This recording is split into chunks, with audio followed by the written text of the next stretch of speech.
창세기 15장에는 하나님께서 아브람과 언약을 세우시는 장면이 등장합니다.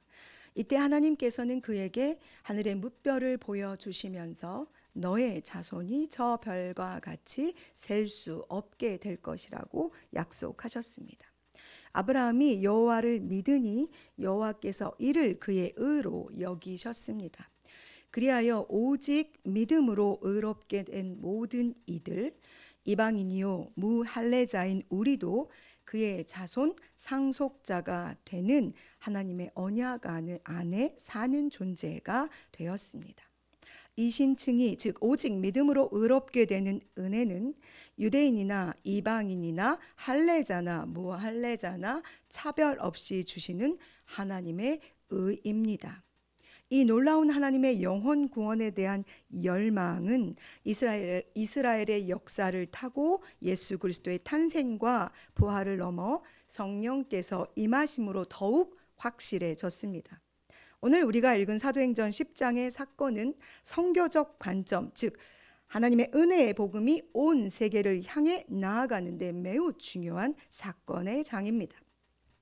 이 사건을 계기로 예루살렘 교회와 유대 그리스도인들의 세계관, 구원관은 확장되었으며 그들이 스스로 만들어 놓은 율법의 틀을 벗어나 사람을 보는 눈이 달라지기 시작했습니다.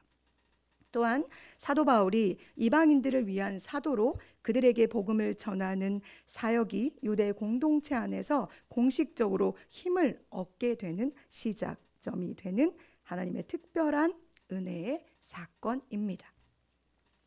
분명히 예수님께서는 우리에게 성령이 임하시면 온 유대와 사마리아와 땅끝까지 그리스도의 증인이 된다고 말씀하셨습니다.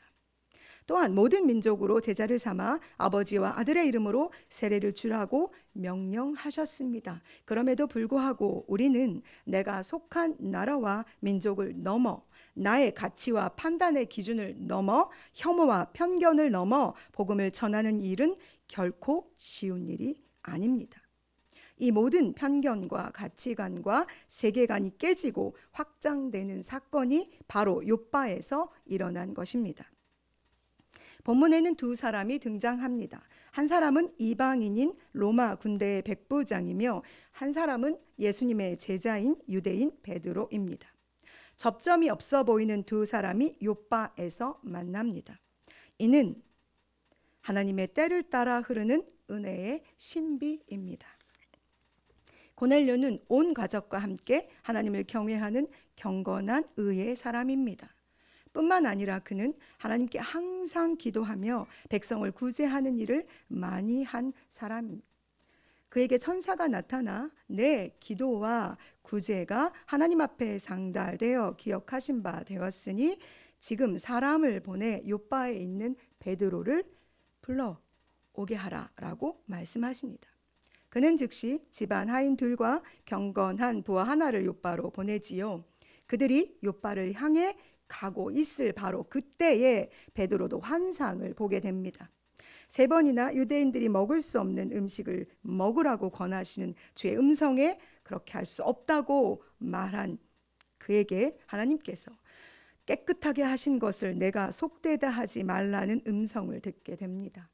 이 환상이 도대체 무엇을 의미하는지 그가 생각에 잠겼을 때 바로 그때 고넬료가 보낸 사람들이 도착했고 성령께서 베드로에게 의심하지 말고 그들을 따라 함께 가라고 말씀하십니다.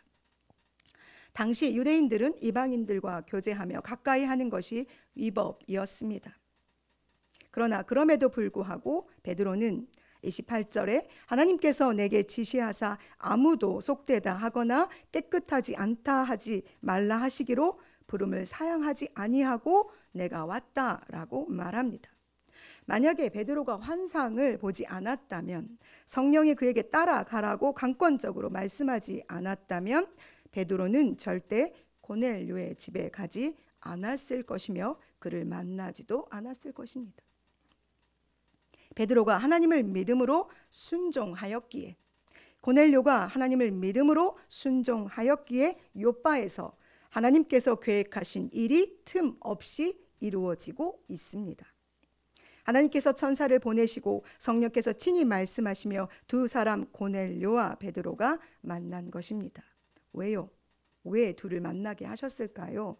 베드로는 유대인이라는 틀을 깨야 했고 고넬료는 성령으로 세례를 받아 주 예수 그리스도를 믿는 완전한 구원에 이르러야 했기 때문입니다. 드디어 하나님의 은혜의 신비가 성취됩니다.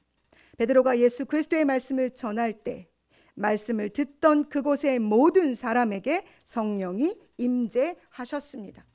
그 모습을 보고 베드로와 함께 온 유대 그리스도인들이 놀라지요. 그들이 깨지기 시작한 것입니다.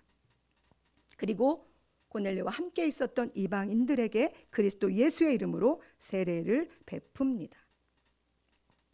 하나님께서는 신실하신 분이십니다. 신실하신 하나님께서는 하나님의 구원의 놀라운 이 약속을 당신의 이름을 걸고 성취해 가고 계십니다. 그 일을 성취하실 때 하나님께서는 당신을 믿음으로 순종하는 그 사람과 이 일을 이루어 가신다는 사실을 기억하셨으면 좋겠습니다. 한 사람 한 사람 하나님께 순종을 결단하고 결심하는 내 가치, 내 세계관, 내 구원관, 내가 옳다고 생각하는 그 모든 것들을 주 앞에 내려놓고 순종하는 바로 그 사람들을 통해 하나님은 놀라운 구원의 계획을 지금까지 여기까지 우리에게까지 흘러오게 하셨습니다. 그러니 오늘 하나님 앞에 살아가는 여러분과 제가 하나님 앞에 하나님을 믿음으로 순종함으로 하나님께서 계획하신 이 놀라운 구원의 역사가 우리를 타고 오늘도 흘러가게 되기를 간절히 소망합니다. 기도하시겠습니다.